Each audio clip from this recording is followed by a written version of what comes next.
നമസ്കാരം. സഹാരിയുടെ പുതിയൊരു ഓൺലൈൻ സീരീസിലേക്ക് എല്ലാവർക്കും സ്വാഗതം.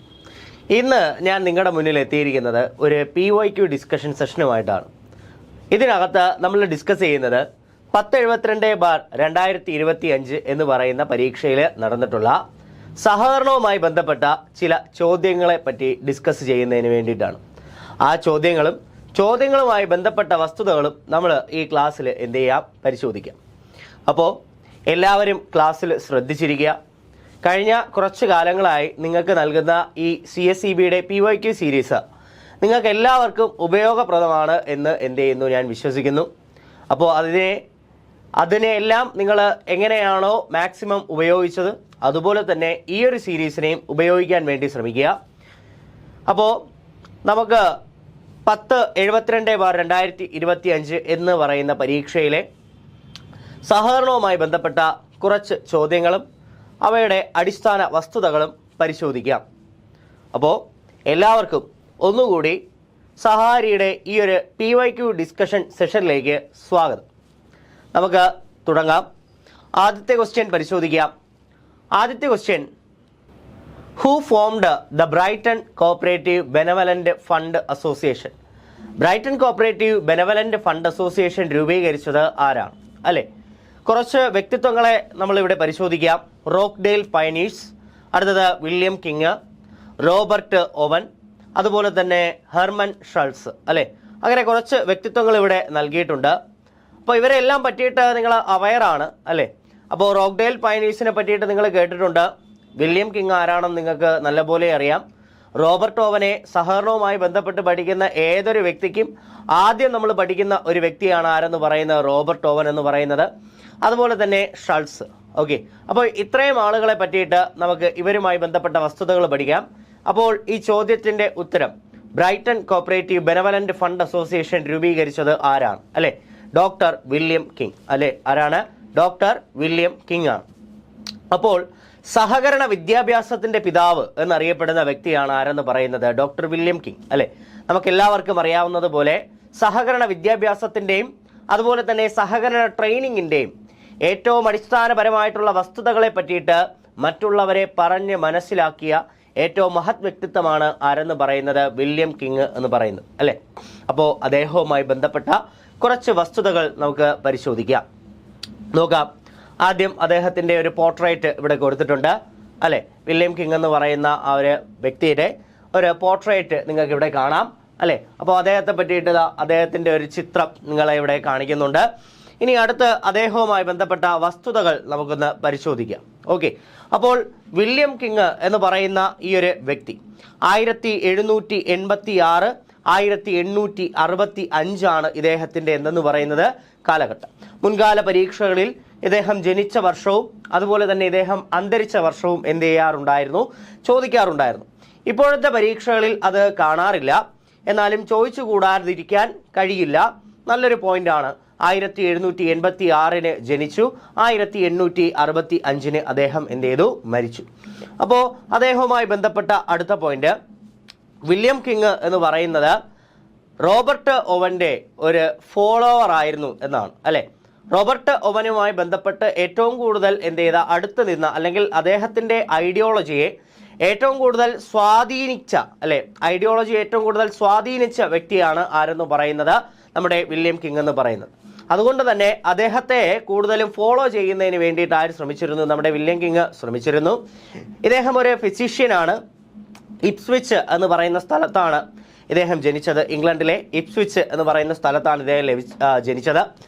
ഏപ്രിൽ 17 1786 ഇദ്ദേഹം ജനിച്ചത്. അപ്പോൾ ഈ ഒരു വർഷം നിങ്ങൾ വ്യക്തമായിട്ട് പഠിച്ചു വെക്കുക. ഏപ്രിൽ 17 1786 എന്ന വർഷം പഠിച്ചു വെക്കുക. ഓക്കെ, അപ്പോൾ അന്നാണ് അദ്ദേഹം ജനിച്ചത്. ആര്? നമ്മുടെ വില്യം കിങ് ജനിച്ചത്. ഓക്കെ, അപ്പോൾ ഈ ഒരു വർഷവും നന്നായിട്ട് തന്നെ ശ്രദ്ധിക്കുക എന്നാണ്. ഏപ്രിൽ 17 1786 വില്യം കിങ് ജനിച്ചത്. ഓക്കെ, ഇനി അടുത്ത ഇദ്ദേഹവുമായി ബന്ധപ്പെട്ട അടുത്ത പോയിന്റ് നമുക്ക് പരിശോധിക്കാം. അടുത്ത പോയിന്റ്, ഇദ്ദേഹം ഏത് മേഖലയിലാണ് കൂടുതൽ ഫോക്കസ് ചെയ്തിരുന്നത് എന്നാണ്. അല്ലെ, ഞാൻ ആദ്യമേ പറഞ്ഞു സഹകരണ വിദ്യാഭ്യാസവുമായി ബന്ധപ്പെട്ട ഏറ്റവും പ്രധാനപ്പെട്ട വ്യക്തിയാണ് ആരെന്ന് പറയുന്നത്, നമ്മുടെ വില്യം കിങ് എന്ന് പറയുന്നത്. അതുകൊണ്ട് തന്നെ ഇദ്ദേഹം ഏറ്റവും കൂടുതൽ ഫോക്കസ് ചെയ്തിരുന്ന മേഖല എന്ന് പറയുന്നത് എന്താണ്? കോപ്പറേറ്റീവ് എഡ്യൂക്കേഷൻ ആണ്. ഓക്കെ, അപ്പോൾ ഇദ്ദേഹം ഏറ്റവും കൂടുതൽ ഫോക്കസ് ചെയ്തിരുന്ന മേഖല ഏതാണെന്ന് ചോദിച്ചാൽ സഹകരണ വിദ്യാഭ്യാസ മേഖലയാണ് ഇദ്ദേഹം എന്ത് ചെയ്തിരുന്നത്? ഫോക്കസ് ചെയ്തിരുന്നത്. അതുപോലെ ക്രിസ്ത്യൻ സോഷ്യലിസ്റ്റ് എന്നും പൂവർമാൻസ് ഡോക്ടർ എന്നും ഒക്കെ അറിയപ്പെട്ടിരുന്ന വ്യക്തിയാണ് ആരെന്ന് പറയുന്നത്? നമ്മുടെ വില്യം കിങ് എന്ന് പറയുന്നത്. ഓക്കെ, അപ്പോൾ ക്രിസ്ത്യൻ സോഷ്യലിസ്റ്റും പൂവർമാൻസ് ഡോക്ടർ എന്നൊക്കെ അറിയപ്പെട്ടിരുന്ന വ്യക്തിയാണ് ആരെന്ന് പറയുന്നത്? വില്യം കിങ് എന്ന് പറയുന്നത് അല്ലേ. ഈ ക്രിസ്ത്യൻ സോഷ്യലിസ്റ്റ് എന്ന് പറയുന്ന പദം ഇവിടെയാണ് ഓവനും അതുപോലെ തന്നെ നമ്മുടെ വില്യം കിങ്ങും തമ്മിലുള്ള ഒരു പ്രധാനപ്പെട്ട വ്യത്യാസം ഉണ്ടാവുന്നത് അല്ലേ. എന്താ കാരണം? ഓവൻ എന്ന് പറയുന്ന ആള്, റോബർട്ട് ഓവൻ എന്ന് പറയുന്ന ആള്, അദ്ദേഹം എന്തിൽ വിശ്വസിച്ചിരുന്നില്ല? ദൈവത്തിന്റെ ഐഡിയോളജിയിൽ വിശ്വസിച്ചിരുന്നില്ല അല്ലെ. ആ ഒരു കാര്യത്തിൽ മാത്രമായിരുന്നു നമ്മുടെ വില്യം കിങ്ങും അതുപോലെ തന്നെ റോബർട്ട് ഓവനും തമ്മിൽ ഒരു വ്യത്യാസം ഉണ്ടായിരുന്നത്. ബാക്കി അദ്ദേഹത്തിന്റെ ഐഡിയോളജിയെ ആര് വിശ്വസിച്ചിരുന്നു? നമ്മുടെ വില്യം കിങ് വിശ്വസിച്ചിരുന്നു അല്ലെ. പക്ഷേ അദ്ദേഹം ഒരു ക്രിസ്ത്യൻ സോഷ്യലിസ്റ്റ് ആണ്. അതുപോലെ തന്നെ പുവർ മാൻസ് ഡോക്ടർ എന്നും എന്ത് ചെയ്യുന്നു? അറിയപ്പെടുന്നു. ഇനി അദ്ദേഹവുമായി ബന്ധപ്പെട്ട മറ്റ് വസ്തുതകൾ നമുക്ക് പരിശോധിക്കാം. ഒന്ന്, അദ്ദേഹം നോളജ് ലഭിക്കണം അല്ലെ, അതായത് അറിവുണ്ടാകണമെങ്കിൽ ഉറപ്പായും എന്തോന്നുണ്ടാവണം? വിദ്യാഭ്യാസം ഉണ്ടാകണം എന്ന് പഠിച്ചു അല്ലെ. വിദ്യാഭ്യാസത്തിലൂടെ മാത്രമേ സഹകരണത്തെ നമുക്ക് രക്ഷപ്പെടുത്താൻ കഴിയുകയുള്ളൂ. വിദ്യാഭ്യാസത്തിലൂടെയും ട്രെയിനിങ്ങിലൂടെയും മാത്രമേ അടിസ്ഥാന വർഗ്ഗക്കാരെ നമുക്ക് മേലേക്ക് കൊണ്ടുവരാൻ കഴിയുകയുള്ളൂ. അത് ഉണ്ടെങ്കിൽ മാത്രമേ സഹകരണത്തിന്റെ മൂല്യങ്ങളെ പറ്റിയിട്ടും അതുപോലെ തന്നെ സഹകരണം എന്താണെന്ന് മനസ്സിലാക്കേണ്ടതും വളരെ അത്യാവശ്യമാണ്. അതിനു വേണ്ടിയിട്ട് വിദ്യാഭ്യാസം നൽകുന്നത് എന്താണ്? വളരെ വളരെ അത്യാവശ്യമാണ് എന്ന് അദ്ദേഹം എന്ത് ചെയ്തു? പറഞ്ഞിട്ടുണ്ടായിരുന്നു അല്ലെ. അതുകൊണ്ട് തന്നെ ഇദ്ദേഹം ആ ഒരു മെസ്സേജ് അത് വ്യക്തികളിലേക്ക് എന്ത് ചെയ്യാൻ തുടങ്ങി? വ്യാപിപ്പിക്കാൻ തുടങ്ങി അല്ലെ. ഇനി അതുപോലെ തന്നെ ഇദ്ദേഹത്തിന്റെ ഏറ്റവും വലിയ പ്രത്യേകതയായിട്ടുള്ള കാര്യമാണ് നമ്മൾ ഇവിടെ പറയുന്നത് അല്ലെ. ഇദ്ദേഹം കണ്ടുപിടിച്ച ഒരു മാസികയുടെ പേര് അല്ലെ. ഇദ്ദേഹം കണ്ടുപിടിച്ച ഒരു മാസിക വളരെയധികം പ്രധാനപ്പെട്ട ഒരു മാസികയാണ് ഇദ്ദേഹം കണ്ടുപിടിച്ചത് അല്ലെ. നമുക്കറിയാം, എല്ലാവർക്കും അറിയാമെന്നുള്ളതല്ലേ, ദ കോപ്പറേറ്റർ എന്ന് പറയുന്ന മാസിക ആര് കണ്ടുപിടിച്ചതാണ്? നമ്മുടെ വില്യം കിങ് കണ്ടുപിടിച്ചിട്ടുള്ള മാസികയുടെ പേരാണ് ദ കോപ്പറേറ്റർ എന്ന് പറയുന്നത്. മെയ് 1, 1828 മുതലാണ് എന്ത് ആരംഭിച്ചത്? കോപ്പറേറ്റർ ആരംഭിച്ചത് അല്ലെ. വളരെ കുറച്ച് കാലഘട്ടത്തിൽ മാത്രമേ എന്ത് ചെയ്തിട്ടുണ്ടായിരുന്നുള്ളൂ? ഇത് പ്രവർത്തിച്ചിട്ടുണ്ടായിരുന്നു അല്ലെ. 1828 മുതൽ 1830 വരെയുള്ള കാലഘട്ടത്തിൽ മാത്രമാണ് ദ കോപ്പറേറ്റർ എന്ന് പറയുന്ന ഈ ഒരു മാസിക എന്ത് ചെയ്തിട്ടുണ്ടായിരുന്നത്? പ്രസിദ്ധീകരിച്ചിരുന്നത് അല്ലെ. പിന്നീട് ഇത് സ്റ്റോപ്പ് ചെയ്യുകയുണ്ടായി അല്ലെ. അപ്പോൾ ആ ഒരു 1828 മെയ് 1 പുറത്തിറങ്ങിയ ഈ ഒരു മാസിക ദ കോപ്പറേറ്റർ എന്ന് പറയുന്ന ലോകത്തിലെ തന്നെ ആദ്യത്തെ സഹകരണ മാസികയാണ് അല്ലെ. ലോകത്തിലെ തന്നെ ആദ്യത്തെ സഹകരണ മാസികയുടെ ഫൗണ്ടർ എഡിറ്റർ അല്ലെങ്കിൽ പിതാവ്, ഉപജ്ഞാതാവ് എന്നൊക്കെ വിളിക്കാവുന്ന ആളാണ് നമ്മുടെ വില്യം കിങ്ങിനെയാണ് അല്ലെ. ഇനി അടുത്ത് പറയുന്നു, ഇദ്ദേഹം കണ്ടുപിടിച്ച ആദ്യത്തെ സഹകരണ സംഘം ഏതാണ് അല്ലെ. ഇദ്ദേഹം കണ്ടുപിടിച്ച ആദ്യത്തെ സഹകരണ സംഘമാണ് ബ്രൈറ്റൺ കോപ്പറേറ്റീവ് ബെനവലന്റ് സൊസൈറ്റി അല്ലെ. 1827 അദ്ദേഹം കണ്ടെത്തിയ ബ്രൈറ്റൺ കോപ്പറേറ്റീവ് ബെനവലന്റ് സൊസൈറ്റിയാണ് എന്തെന്ന് പറയുന്നത്? ആദ്യത്തെ സൊസൈറ്റി എന്ന് പറയുന്നത് അല്ലെ. അതായത് ഇദ്ദേഹത്തിന്റെ ജീവിതത്തിലെ ആദ്യത്തെ സഹകരണ സംഘം ഇദ്ദേഹം കണ്ടുപിടിച്ചത് ഏതാണ്? ബ്രൈറ്റൺ കോപ്പറേറ്റീവ് ബെനവലന്റ് സൊസൈറ്റിയാണ് ഇദ്ദേഹം എന്ത് ചെയ്തത്? കണ്ടുപിടിച്ച വർഷം 1827 ഇദ്ദേഹം ഈ ഒരു സഹകരണ സംഘം കണ്ടെത്തിയത്. ഓക്കെ, ഇനി അടുത്ത് പറയുന്നു, ഇദ്ദേഹവുമായി ബന്ധപ്പെട്ട് കോപ്പറേറ്റീവ് ട്രേഡിംഗ് ഓർഗനൈസേഷൻ. ഓക്കെ, എന്താണ് കോപ്പറേറ്റീവ് ട്രേഡിംഗ് ഓർഗനൈസേഷൻ? എന്തിനു വേണ്ടിയിട്ടാണ്? റീറ്റെയിൽ കൺസ്യൂമർ ബിസിനസ് കണ്ടക്ട് ചെയ്യുന്നതിന് വേണ്ടിയിട്ട് കോപ്പറേറ്റീവ് ട്രേഡിംഗ് ഓർഗനൈസേഷൻ കണ്ടെത്തിയത് ആരാണ്? ഡോക്ടർ വില്യം കിങ് ആണ് കോപ്പറേറ്റീവ് ട്രേഡിംഗ് ഓർഗനൈസേഷൻ കണ്ടെത്തിയത് അല്ലെ. ഇനി അടുത്ത് പറയുന്നു, പാവപ്പെട്ട ആളുകളെ എന്ത് ചെയ്യുന്നതിന് വേണ്ടിയിട്ട്? അവരുടെ കച്ചവടം മെച്ചപ്പെടുത്തുന്നതിന് വേണ്ടിയിട്ടാണ് ഇദ്ദേഹം എന്ത് ചെയ്തത്? ഈ ട്രേഡിംഗ് ഓർഗനൈസേഷൻ അദ്ദേഹം കണ്ടെത്തിയത്. അപ്പോൾ അതുവഴി കൺസ്യൂമർ ഗുഡ്സ് അല്ലെ, കൺസ്യൂമർ ബിസിനസ് ഫ്ലറിഷ് ചെയ്യുന്നതിന് വേണ്ടിയിട്ടാണ് ഇദ്ദേഹം കോപ്പറേറ്റീവ് ട്രേഡിംഗ് ഓർഗനൈസേഷൻ കണ്ടെത്തിയത് അല്ലെ. ഇനി അതുപോലെ തന്നെ ഇതിനകത്ത് പറയുന്നു എന്താണ്? ആ വർക്കേഴ്സിനെ അസിസ്റ്റ് ചെയ്യുന്നതിന് വേണ്ടിയിട്ട് ട്രേഡിംഗ് അസോസിയേഷനും ഇദ്ദേഹം കണ്ടെത്തി. ജൂലൈ 1827 ഇദ്ദേഹം ട്രേഡിംഗ് അസോസിയേഷൻ കണ്ടെത്തിയത്. അതുപോലെ തന്നെ Brighton cooperative benevolent fund association കണ്ടെത്തിയ വർഷം ഏപ്രിൽ 1837. ഓക്കെ, അപ്പോൾ ഏപ്രിൽ 1837 ഇദ്ദേഹം ഏത് കണ്ടെത്തിയത്? Brighton cooperative benevolent fund association കണ്ടെത്തിയത് ഏപ്രിൽ 1837. ഓക്കെ അല്ലേ? അപ്പോൾ വില്യം കിങ്ങുമായി ബന്ധപ്പെട്ട ഏറ്റവും പ്രധാനപ്പെട്ട കാര്യങ്ങളാണ് നമ്മളിവിടെ പഠിച്ചുകൊണ്ടിരുന്നത്. അദ്ദേഹത്തിന്റെ ജീവിതത്തിലെ ആദ്യത്തെ സഹകരണ സംഘം കണ്ടെത്തിയ വർഷം 1827. അദ്ദേഹത്തിന്റെ ജീവിതത്തിലെ ലോകത്തിലെ ആദ്യത്തെ തന്നെ സഹകരണ മാസിക കണ്ടെത്തിയ വർഷം 1828 മെയ് 1. ഇനി അതുപോലെ തന്നെ ബെനവലന്റ് ഫണ്ട് അസോസിയേഷൻ കണ്ടെത്തിയത് ഏപ്രിൽ 1837. ഇതുപോലെ തന്നെ ട്രേഡിംഗ് അസോസിയേഷൻ കണ്ടെത്തിയത് 1827. ട്രേഡിംഗ് ഓർഗനൈസേഷൻ കണ്ടെത്തിയതും 1827 തന്നെയാണ് അല്ലെ. ഇനി അതുപോലെ ഇദ്ദേഹം ജനിച്ച വർഷം നമ്മൾ പറഞ്ഞു 1786 ജനിച്ചത്. 1865 എന്ത് ചെയ്തു? മരിച്ചു അല്ലെ. 1865 മരിച്ചു. അതുപോലെ 1786 എവിടെയാണ് ജനിച്ചത്? ഇപ്സ്വിച്ച് എന്ന് പറയുന്ന സ്ഥലത്താണ് ഇദ്ദേഹം ജനിച്ചത് അല്ലെ. സഹകരണ വിദ്യാഭ്യാസത്തിലൂടെ മാത്രമേ ഇതിന്റെ ലക്ഷ്യം പൂർത്തീകരിക്കാനാവുകയുള്ളൂ എന്ന് വിശ്വസിച്ച മഹത് വ്യക്തിയാണ് ആരെന്ന് പറയുന്നത്? നമ്മുടെ വില്യം കിങ് എന്ന് പറയുന്നത്. ഇനി അതുപോലെ തന്നെ അദ്ദേഹം പറഞ്ഞ മറ്റൊരു കാര്യമുണ്ട്. എന്തോന്നാണ്? അടിസ്ഥാന വർഗത്തിനെ മുകളിലേക്ക് കൊണ്ടുവരണമെങ്കിൽ ഉറപ്പായും സഹകരണ വിദ്യാഭ്യാസത്തെ പറ്റിയിട്ടൊരു അവയർനെസ് അവർക്ക് നൽകിയിരിക്കണം എന്ന കോട്ട് പറഞ്ഞത് ആരാണ്? നമ്മുടെ വില്യം കിങ് ആണ്. ഓക്കെ, അപ്പോൾ ഇദ്ദേഹം ജന്മന ഒരു ഫിസീഷ്യൻ ആണ് അല്ലെ. ഇദ്ദേഹം ഇദ്ദേഹത്തിന്റെ ജോലി എന്ന് പറയുന്നത് ഒരു ഫിസീഷ്യനാണ് അല്ലെ. ഇനി അദ്ദേഹം അതിനുശേഷം ഒരു ക്രിസ്ത്യൻ സോഷ്യലിസ്റ്റ് ആണ് ആരെന്ന് പറയുന്നത്? നമ്മുടെ വില്യം കിങ് എന്ന് പറയുന്ന പുള്ളി അല്ലെ. ശരി, ഇനി അടുത്ത് നോക്കാം. ഇദ്ദേഹവുമായി ബന്ധപ്പെട്ട കൊട്ടേഷൻസ് എന്തൊക്കെയാണെന്ന് നോക്കാം. അപ്പോൾ ഇദ്ദേഹം പറഞ്ഞത് നിങ്ങൾ ശ്രദ്ധിക്കേണ്ടതെന്ന് പറയുന്നത് നോളജുമായിട്ട് ബന്ധപ്പെട്ട ചോദ്യങ്ങൾ, നോളജുമായി ബന്ധപ്പെട്ട കൊട്ടേഷൻസ് എന്ന് പറയുന്നത് ആര് പറഞ്ഞിട്ടുള്ളതാണ്? നമ്മുടെ വില്യം കിങ് പറഞ്ഞിട്ടുള്ള കാര്യങ്ങളാണ്. ഓക്കെ, അപ്പൊ നോളജുമായിട്ട് ബന്ധപ്പെട്ട കൊട്ടേഷൻസ് പറഞ്ഞിരിക്കുന്നത് വില്യം കിങ് ആണ്. എന്തൊക്കെയാണ് ആ നോളജുമായിട്ട് ബന്ധപ്പെട്ട ക്വസ്റ്റ്യൻസ് ഒന്നൊന്ന് പരിശോധിക്കാം. അപ്പൊ ആ കൊട്ടേഷൻസ് ഒന്ന് ശ്രദ്ധിക്കുക. Knowledge and union are power. Power directed by knowledge is happiness. Happiness is the end of creation എന്ന് പറഞ്ഞത് ആരാണ്? നമ്മുടെ വില്യം കിങ് ആണ് അല്ലെ. അപ്പൊ പുള്ളി പറഞ്ഞത് ഒന്നുകൂടി ശ്രദ്ധിക്കുക. എന്താ പറഞ്ഞത്? Knowledge and union are power അല്ലെ. നോളജും യൂണിയനും എന്ന് പറയുന്നതാണ് power. Power directed by knowledge is happiness അല്ലെ. അറിവിലൂടെ ഉണ്ടാകുന്ന അധികാരം എന്തിലേക്ക് എത്തിക്കുന്നു? സമാധാനത്തിലേക്കും സന്തോഷത്തിലേക്കും എത്തിക്കുന്നു. സന്തോഷമാണ് ഒരു മനുഷ്യന് ഏറ്റവും പ്രധാനപ്പെട്ടത് അല്ലെ. അപ്പോൾ സന്തോഷം വേണമെന്നുണ്ടെങ്കിൽ അറിവ് വേണം അല്ലെ. പവർ വേണം എന്നുണ്ടെങ്കിൽ എന്ത് വേണം? അറിവ് വേണം. ഓക്കെ, അപ്പൊ ഇത് പറഞ്ഞത് ആരാണ്? നമ്മുടെ വില്യം കിങ് ആണ് പറഞ്ഞത്. ഇനി സഹകരണത്തിന്റെ ഏറ്റവും പ്രഥമമായിട്ടുള്ള തത്വം എന്ന് പറയുന്നത് അറിവ് നേടുക എന്നുള്ളതാണ് എന്ന് പറഞ്ഞതും ആര് തന്നെയാണ്? നമ്മുടെ വില്യം കിങ് തന്നെയാണ് പറഞ്ഞത് അല്ലെ. സഹകരണത്തിലൂടെ സഹകരണത്തിന്റെ ഏറ്റവും ആദ്യത്തെ തത്വം എന്ന് പറയുന്നത് അറിവ് നേടുക എന്നതാണെന്ന് പറഞ്ഞതും വില്യം കിങ് ആണ്. ഇനി അതുപോലെ തന്നെ self help and mutual aid അല്ലെ. ഈ self help and mutual aid എന്ന് പറയുന്ന സാധനം നമ്മൾ ഒരുപാട് സ്ഥലങ്ങളിൽ നമ്മൾ പഠിച്ചതും കേട്ടിട്ടുള്ളതും ഒക്കെയാണ് അല്ലെ. ഇത് വില്യം കിങ്ങിലൂടെ ഉണ്ടായ ഒരു കോട്ടാണ് ഏതെന്ന് പറയുന്നത് self help and mutual aid എന്ന് പറയുന്ന ഈ ഒരു കോട്ട്. ഓക്കെ, അപ്പൊ ഇത്രയും നിങ്ങൾ എന്ത് ചെയ്യുക? മനസ്സിലാക്കി വെച്ചേക്കുക. ഓക്കെ, അപ്പൊ പറഞ്ഞ കാര്യങ്ങൾ ശ്രദ്ധിച്ചു കേൾക്കുക. അപ്പോൾ വില്യം കിങ് എന്ന് പറയുന്ന വ്യക്തി സഹകരണ വിദ്യാഭ്യാസത്തിന്റെ പിതാവ് എന്നറിയപ്പെടുന്നു. സഹകരണ ജേണലിന്റെ പിതാവ് എന്നറിയപ്പെടുന്നു. അതുപോലെ തന്നെ പാവപ്പെട്ടവരുടെ ഡോക്ടർ എന്നറിയപ്പെടുന്നു. അതുപോലെ ക്രിസ്ത്യൻ സോഷ്യലിസ്റ്റ് എന്നറിയപ്പെടുന്നു. ജനിച്ച വർഷം 1786, മരിച്ച വർഷം 1865. ഓക്കെ, അപ്പൊ ഇതൊക്കെ എന്തുമായിട്ട് റിലേറ്റ് ചെയ്താണ്? നമ്മുടെ വില്യം കിങ്ങുമായി റിലേറ്റ് ചെയ്തിട്ടുള്ള കാര്യങ്ങളാണ് നമ്മൾ എന്ത് ചെയ്തത്? അടിസ്ഥാന വസ്തുതകളാണ് നമ്മൾ ഇവിടെ സംസാരിച്ചത്. ഓക്കെ, ശരി. ഇനി അടുത്ത് പറയുന്നു റോക്ക്ഡെയിൽ പയനീഴ്സിനെ പറ്റിയിട്ട് പറയുന്നു അല്ലെ. ആരോടും ഞാൻ റോക്ക്ഡെയിൽ പയനീറിനെ പറ്റിയിട്ടും അവരുടെ ചരിത്രത്തെ പറ്റിയിട്ടും എന്ത് ചെയ്യേണ്ട ആവശ്യമില്ല, പറഞ്ഞു തരേണ്ട ആവശ്യം ഉണ്ടാകുന്നില്ല അല്ലെ.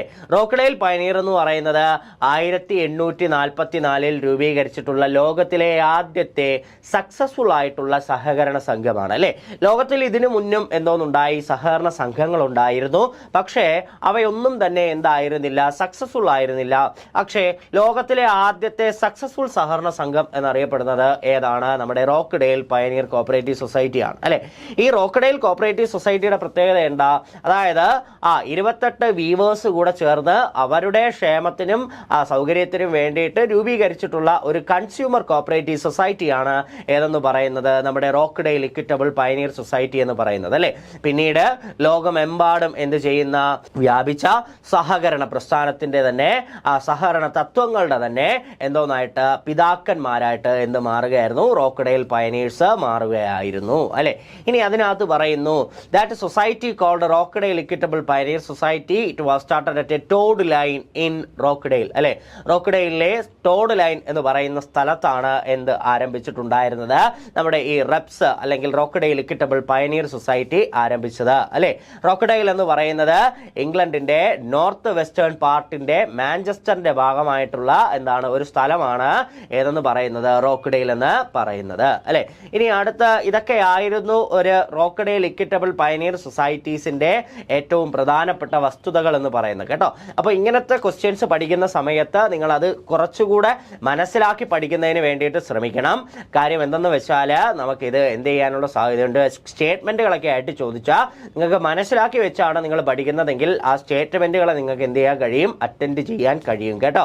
അല്ല നിങ്ങൾ മനസ്സിലാക്കിയല്ല വേറെന്തെങ്കിലും തരത്തിലാണ് പഠിക്കുന്നത് എന്നുണ്ടെങ്കിൽ, അല്ലെ കാണാതെയാണ് പഠിക്കുന്നത് എന്നുണ്ടെങ്കിൽ ഇതൊക്കെ മറന്നുപോകും. ഓക്കെ, അപ്പൊ മനസ്സിലാക്കി പഠിക്കുക. അപ്പോൾ ആ റെപ്സിന്റെ ജോലി, അപ്പൊ ഞാൻ പറഞ്ഞു ലോകത്തിലെ ആദ്യത്തെ തന്നെ സക്സസ്ഫുൾ കോപ്പറേറ്റീവ് സൊസൈറ്റിയും ലോകത്തിലെ ആദ്യത്തെ തന്നെ സക്സസ്ഫുൾ കൺസ്യൂമർ സ്റ്റോറും ഏത് തന്നെയാണ്? നമ്മുടെ റെപ്സ് തന്നെയാണ്. ഓക്കെ, അപ്പോൾ ഈ കൺസ്യൂമർ സ്റ്റോർ ആണ് എന്ന് പറയുന്നതിന് കാര്യം ലോകത്തിലെ കൺസ്യൂമർ കോപ്പറേറ്റീവ് മൂവ്മെന്റിന്റെ കൺസ്യൂമർ സ്റ്റോർ മൂവ്മെന്റിന്റെ പിതാവ് എന്ന് വിശേഷിപ്പിക്കുന്നത് ആരെയാണ്? റോക്ക്ഡെയിൽ ഇക്വിറ്റബിൾ പയനീർ കോപ്പറേറ്റീവ് സൊസൈറ്റിയെയാണ് നമ്മൾ എന്തെന്ന് വിളിക്കുന്നത്? സ്റ്റോഴ്സ് മൂവ്മെന്റിന്റെ പിതാവ് എന്ന് വിളിക്കുന്നത് കേട്ടോ. അപ്പോൾ ഇതിനകത്ത് പറയുന്നു എന്താണ്? ഞാൻ ആദ്യമേ പറഞ്ഞു 28 ആളുകൾ കൂടി ചേർന്നിട്ട് അവരുടെ കൺസ്യൂമർ ഗുഡ്സ് എന്ത് ചെയ്യുന്നതിന് വേണ്ടിയിട്ട് വെക്കുന്നതിന് വേണ്ടിയിട്ട് ആരംഭിച്ചിട്ടുള്ള ഒരു സ്ഥാപനമാണ് ഏതെന്ന് പറയുന്നത്? ഈ റെപ്സ് എന്ന് പറയുന്നത് കേട്ടോ. അപ്പോൾ ആദ്യത്തെ അവരുടെ ഒബ്ജക്റ്റീവ് എന്ന് പറയുന്നത് എന്താണ്? കൺസ്യൂമബിൾ ഐറ്റംസ് എന്ത് ചെയ്യുക? വിൽക്കുക എന്നുള്ളതാണ്. രണ്ടെന്ന് പറയുന്നത് എന്താണ്? നമുക്ക് നമ്മുടെ മെമ്പേഴ്സിന് എംപ്ലോയ്മെന്റ് പ്രൊവൈഡ് ചെയ്യുന്ന തരത്തിൽ എന്തോന്ന് പ്രൊവൈഡ് ചെയ്യുക? ഗുഡ്സ് എന്ത് ചെയ്യുക? മാനുഫാക്ചർ ചെയ്യുക എന്നുള്ളതാണ്. രണ്ടാമത്തേന്ന് പറയുന്നത് എന്തോന്നാണ്? ലാൻഡ് എടുത്ത് അതിനെ കൾട്ടിവേറ്റ് ചെയ്യുക, അതുവഴി അവരുടെ മെമ്പേഴ്സിന് ഒരു ജോലി പ്രൊവൈഡ് ചെയ്യുക എന്നുള്ളതാണ് അല്ലെ. ഇനി മൂന്നാമത്തെ കാര്യം എന്ന് പറയുന്നത് മെമ്പേഴ്സിന് ആവശ്യമായിട്ടുള്ള അല്ലെ എന്താണ് അടിസ്ഥാന താമസ സൗകര്യം കൊടുക്കുക. അതുപോലെ തന്നെ മെമ്പേഴ്സിന്റെ അംഗങ്ങൾക്ക് എന്ത് കൊടുക്കുക? അംഗങ്ങളുടെ കുട്ടികൾക്ക് എന്തോന്ന് പ്രൊവൈഡ് ചെയ്യുക എന്നുള്ളതാണ്. വിദ്യാഭ്യാസം പ്രൊവൈഡ് ചെയ്യുക എന്നുള്ളതാണ് ഇവരുടെ ഏറ്റവും പ്രധാനപ്പെട്ട ജോലികൾ എന്ന് പറയുന്നത്. ഓക്കെ, അപ്പോൾ ഞാൻ പറഞ്ഞു റോക്ക്ഡെയിൽ ഇക്വിറ്റബിൾ പയനീർ സൊസൈറ്റി എന്ന് പറയുന്നത് അവരുടെ പ്രഥമ ലക്ഷ്യം എന്ന് പറയുന്നത് സേവനം തന്നെയായിരുന്നു അല്ലെ. പരസ്പര സഹകരണത്തോടു കൂടിയുള്ള എന്താണ് സേവനം അല്ലെ, പരസ്പര സഹകരണത്തിലൂടെയുള്ള സേവനം. അപ്പോൾ ഇതായിരുന്നു അവരുടെ ലക്ഷ്യം എന്ന് പറയുന്നത്. ഞാൻ പറഞ്ഞു അതുപോലെ യന്ത്ര വിപ്ലവത്തിന്റെ ഒരു പ്രോഡക്റ്റ് ആണ് ആരെന്ന് പറയുന്നത്? റെപ്സ് എന്ന് പറയുന്നത് അല്ലെ. ലോകമെമ്പാടും യന്ത്ര വിപ്ലവം എന്ത് ചെയ്തുകൊണ്ടിരിക്കുന്ന സമയത്ത്, പൊട്ടിപ്പുറപ്പെടുന്ന സമയത്ത്, ആളുകളുടെ തൊഴിലുകൾ നഷ്ടപ്പെട്ടുകൊണ്ടിരിക്കുന്ന സമയത്ത് ഒരു ഇനിഷ്യേറ്റീവ് എടുത്തുകൊണ്ട് അവരുടെ അംഗങ്ങളെ ഒരു മാനുഷിക പരിഗണനയോടുകൂടി അവരെ പരിഗണിച്ച് അവർക്ക് ആവശ്യമായിട്ടുള്ള വേതനവും ആഹാരവും അടിസ്ഥാന താമസ സൗകര്യങ്ങളും മറ്റ് സഹകരണ എന്താണ് തത്വത്തിൽ അടിയുറച്ചിട്ടുള്ള മറ്റ് സൗകര്യങ്ങളും ചെയ്തു കൊടുക്കുന്നതിന് വേണ്ടിയിട്ട് ആരംഭിച്ചിട്ടുള്ള ഒരു സഹകരണ സ്ഥാപനമാണ് ഏതെന്ന് പറയുന്നത്? നമ്മുടെ റെപ്സ് എന്ന് പറയുന്നത് കേട്ടോ. അപ്പോൾ ഇതിനകത്ത് അവരുടെ പ്രധാനപ്പെട്ട ഒബ്ജക്റ്റീവുകൾ നമ്മൾ പഠിച്ചു. അപ്പോൾ അത് മനസ്സിലായെന്ന് വിചാരിക്കുന്നു. നന്നായിട്ട് ഒന്ന് വായിച്ചു നോക്കുക, എന്തൊക്കെയായിരിക്കും അവരുടെ ജോലികളെന്ന് മനസ്സിലാക്കി വെക്കുക. ഓക്കെ, ഇനി അടുത്ത് പറയുന്നു എന്താണ്? നമ്മുടെ പ്രിൻസിപ്പിൾസും ആണ്. അതായത് നമ്മുടെ ഈ റെപ്സുമായിട്ട് ബന്ധപ്പെട്ടിട്ടുള്ള പ്രിൻസിപ്പിൾസ് ആണ് ഇവിടെ പറയുന്നത്. ഏതൊക്കെയാണ്? Open membership, democratic control, limited interest on capital, payment of patronage dividend, cash trade, political and religious neutrality, promotion of education education. അപ്പോൾ ഞാൻ പറഞ്ഞതുപോലെ ലോകത്തിലെ ആദ്യത്തെ സഹകരണ സംഘം, സക്സസ്ഫുൾ സഹകരണ സംഘം അല്ലെ, അപ്പോൾ അവർ സക്സസ്ഫുൾ ആയതിന് ഒരു കാരണമുണ്ട്. ആ കാരണം എന്ന് പറയുന്നത് എന്താണ്? ഇവരുടെ ഈ തത്വങ്ങളാണ്. ഓക്കെ, അപ്പോൾ എല്ലാവരും ചോദിച്ചു ഇവരോട് എന്തുകൊണ്ടാണ് നിങ്ങൾ ഇത്രയും സക്സസ്ഫുൾ ആയത് എന്ന് എല്ലാവരും ചോദിച്ചപ്പോൾ ഇവർ പറഞ്ഞു നമ്മുടെ തത്വങ്ങളാണ് ഇതിന് കാരണമായത് എന്ന് പറഞ്ഞു അല്ലെ. അങ്ങനെ 1860 ഇവർ ചേർന്ന ജനറൽ ബോഡിയിൽ ഈ തത്വങ്ങളെ പറ്റിയിട്ട് ഇവർ എന്ത് ചെയ്യുകയുണ്ടായി? സംസാരിക്കുകയുണ്ടായി, പറയുകയുണ്ടായി. ആ പറഞ്ഞതിന്റെ അടിസ്ഥാനത്തിലാണ് എന്തുണ്ടായത്? ഈ സഹകരണ തത്വങ്ങളെ പറ്റിയിട്ട് ലോകം എന്ത് ചെയ്തത്? അറിഞ്ഞത്. ഓക്കെ, അപ്പോൾ ആ ഒരു തത്വങ്ങളാണ് നമ്മൾ ഇവിടെ കണ്ടത്. അതായത് റോക്കഡേൽ ഇക്വിറ്റബിൾ പയനീർ സൊസൈറ്റിയുടെ എന്താണ് തത്വങ്ങൾ അല്ലെ, എന്തെല്ലാമാണ്? Open membership, democratic control, limited interest on capital, payment of patronage dividend, cash trade, political and religious neutrality, അതുപോലെ തന്നെ എന്താണ്? Promotion of education. ഓക്കെ, അപ്പോൾ ഇതൊക്കെയാണ് എന്തെന്ന് പറയുന്നത് ഇതുമായിട്ട് ബന്ധപ്പെട്ട സഹകരണ തത്വങ്ങൾ എന്ന് പറയുന്നത് കേട്ടോ. ശരി, ഇനി അടുത്ത വ്യക്തിത്വം, അതായത് ഓപ്ഷൻ, ക്വസ്റ്റ്യന്റെ ഓപ്ഷനുമായി ബന്ധപ്പെട്ട് നിൽക്കുന്ന അടുത്ത ആളെന്ന് പറയുന്നത് റോബർട്ട് ഓവനാണ്. അപ്പൊ റോബർട്ട് ഓവൻ എന്ന് പറയുന്ന ആള് അറിയാം അല്ലെ, എന്താണ്? സഹകരണത്തിന്റെ പിതാവ് എന്നറിയപ്പെടുന്ന വ്യക്തിയാണ് അല്ലെ, ലോക സഹകരണത്തിന്റെ പിതാവ് എന്നറിയപ്പെടുന്ന വ്യക്തിയാണ് ആരെന്ന് പറയുന്നത്? നമ്മുടെ റോബർട്ട് ഓവൻ എന്ന് പറയുന്നത് അല്ലെ. അപ്പൊ പുള്ളി എന്ന് പറയുന്നത് 14 മെയ് 1771 ജനിച്ചത്. ന്യൂട്ടൺ എന്ന് പറയുന്ന സ്ഥലത്താണ് അദ്ദേഹം എന്ത് ചെയ്തത്? ജനിച്ചത്. ഓക്കെ, അപ്പൊ ന്യൂട്ടൺ എന്ന് പറയുന്ന സ്ഥലത്താണ് അദ്ദേഹം എന്ത് ചെയ്തത്? ജനിച്ചത്. ഇനി റോബർട്ട് ഓവനാണ് സഹകരണത്തിന്റെ പിതാവ് എന്നറിയപ്പെടുന്നത്. അതുപോലെ തന്നെ സഹകരണം എന്ന ആശയത്തിന്റെ പിതാവും ആര് തന്നെയാണ്? റോബർട്ട് ഓവൻ തന്നെയാണ് അല്ലെ. അദ്ദേഹം പറഞ്ഞ ഏറ്റവും പ്രധാനപ്പെട്ട ഒരു തത്വമാണ് റിലീജിയസ് ന്യൂട്രാലിറ്റി എന്നത് അല്ലെ. റിലീജിയസ് ന്യൂട്രാലിറ്റി എന്ന് പറഞ്ഞത് അദ്ദേഹം പറഞ്ഞ ഒരു തത്വമാണ്. ഇനി അതുപോലെ തന്നെ ന്യൂ ഹാർമണി എന്ന് പറയുന്നത് എന്താണ്? ഒരു പ്രോട്ടോടൈപ്പ് ആണ്. പ്രോട്ടോടൈപ്പ് എന്ന് പറഞ്ഞാൽ ഈ ന്യൂ ഹാർമണി എന്ന് പറയുന്നത് ആർട്ടിഫിഷ്യൽ ടൗൺ ആയിരുന്നു കേട്ടോ, അത് മനസ്സിലാക്കി വെക്കുക. ന്യൂ ഹാർമണി എന്ന് പറയുന്നത് ഒരു ആർട്ടിഫിഷ്യൽ ടൗൺ ആയിരുന്നു.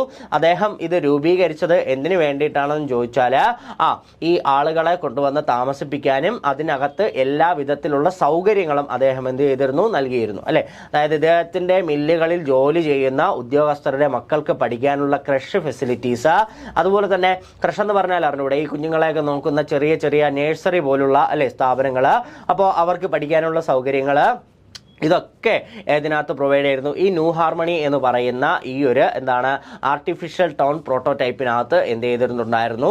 ഫോളോ ചെയ്യുന്നുണ്ടായിരുന്നു. ഓക്കെ, അപ്പോൾ അതിന്റെ ഫൗണ്ടറും ആര് തന്നെയാണ്? റോബർട്ട് ഓവനാണ്. ഓക്കെ, ഇനി അടുത്ത് പറയുന്നു റോബർട്ട് ഓവനുമായിട്ട് ബന്ധപ്പെട്ട കാര്യങ്ങൾ. ഇദ്ദേഹം എന്താണ് USA 1826 എന്തോന്ന് സ്ഥാപിച്ചിട്ടുണ്ടായിരുന്നത്? നമ്മുടെ ന്യൂ ഹാർമണി എന്ന് പറയുന്ന ഈ ഒരു പ്രോട്ടോടൈപ്പ് അദ്ദേഹം സ്ഥാപിച്ചത്. ഇനി അതുപോലെ കോപ്പറേറ്റീവ് ട്രേഡിംഗ് ഓർഗനൈസേഷൻ അല്ലെ, ഇംഗ്ലണ്ടിലെ കോപ്പറേറ്റീവ് ട്രേഡിംഗ് ഓർഗനൈസേഷൻ സ്ഥാപിച്ചതും ആര് തന്നെയാണ്? റോബർട്ട് ഓവൻ തന്നെയാണ്. ഓക്കെ, ഇനി 1821 അല്ലെ അദ്ദേഹത്തിന്റെ ആദ്യത്തെ മാസികയായിട്ടുള്ള ദ എക്കണോമിസ്റ്റ് എന്ന് പറയുന്ന മാസിക അല്ലെ, ഏതാണ്? ദ എക്കണോമിസ്റ്റ് എന്ന് പറയുന്ന മാസികയിൽ അദ്ദേഹം എന്ത് ചെയ്തിട്ടുണ്ടായിരുന്നു? അദ്ദേഹത്തിന്റെ ഒരു പേജിനകത്ത് ഒരു കോപ്പറേറ്റീവ് സൊസൈറ്റി എന്ന് പറഞ്ഞിട്ട് ഒരു ടേം എന്ത് ചെയ്തിട്ടുണ്ടായിരുന്നു? എഴുതി വെച്ചിട്ടുണ്ടായിരുന്നു അല്ലെ. അപ്പോൾ അതിനകത്ത് പറയുന്ന കാര്യം എന്താ? അതായത് സഹകരണ സംഘം എന്ന വാക്കിനെ ലോകത്തിന് സംഭാവന ചെയ്തത് ആര് അല്ലെ. അപ്പോൾ സഹകരണ സംഘം എന്ന വാക്കിനെ ലോകത്തിന് സംഭാവന ചെയ്തത് ആര് അല്ലെ. The word cooperative society was contributed to the world by dash അല്ലെ. അതായത് ഈ കോപ്പറേറ്റീവ് സൊസൈറ്റി എന്ന് പറയുന്ന വാക്ക് ലോകത്തിന് സംഭാവന ചെയ്തത് ആരാണ് അല്ലെ? ആരാണ്? റോബർട്ട് ഓവനാണ് അല്ലെ. അപ്പൊ റോബർട്ട് ഓവനാണ് എന്ത് ചെയ്തത്?